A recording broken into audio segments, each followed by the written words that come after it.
నారాయణపేట జిల్లా మక్తల్లో టిప్పర్ బీభత్సం సృష్టించింది. అతివేగంగా వచ్చిన 2 టిప్పర్లు బైక్ను ఆర్టీసీ బస్సును ఢీకొట్టాయి. ప్రమాదంలో ఓ వ్యక్తి అక్కడికక్కడే మృతి చెందాడు. సమాచారం అందుకున్న పోలీసులు ఘటనా స్థలానికి చేరుకొని కేసు నమోదు చేసి విచారణ చేపట్టారు. మృతుడు మక్తల్ మండలానికి చెందిన అంజప్పగా పోలీసులు గుర్తించారు.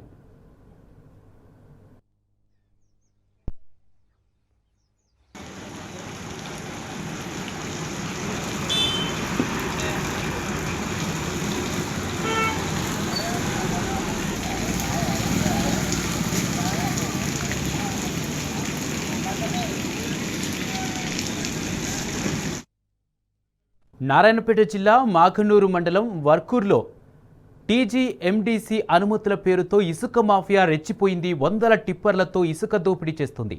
రాత్రిపూట ఇసుక లోడుతో అతివేగంగా వచ్చిన 2 టిప్పర్లు బైక్ను ఆర్టీసీ బస్సును ఢీకొట్టాయి. టిప్పర్ల బీభత్సానికి ఓ నిండు ప్రాణం సైతం బయలైంది. ఇసుక దోపిడీ గురించి అధికారులకు అనేకసార్లు ఫిర్యాదు చేసినా పట్టించుకోవడం లేదని స్థానికులు మండిపడ్డారు. ఇసుక మాఫియాతో అధికారులు కుమ్మక్కై లంచం తీసుకుంటున్నారని స్థానికులు ఆగ్రహం వ్యక్తం చేస్తారు. ప్రభుత్వం స్పందించి అధికారులపై చర్యలు తీసుకోవాలని డిమాండ్ చేస్తారు.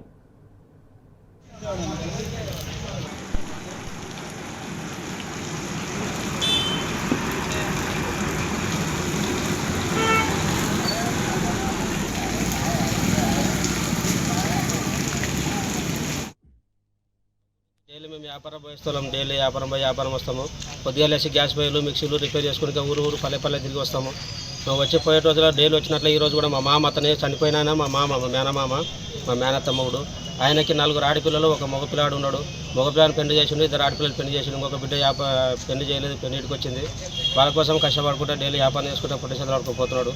కొద్దిగా వస్తుంటే అక్కడ మంత్రోడ్ నుంచి ముక్తలకి వెళ్తుంటే గోలపల్లి ట్రాస్ కాడ ముందరికి వచ్చిన తర్వాత బ్రిడ్జి దాటిన తర్వాత ఇక్కడ నుంచి ఇసుక టిప్పర్ రాంగ్ రూట్లో వచ్చి డైరెక్ట్ కొట్టేసింది. మొత్తం బండి మొత్తం దాని కిందకే టిప్పర్ కిందకే పోయింది. మనిషి స్పాట్లో చనిపోయిండు.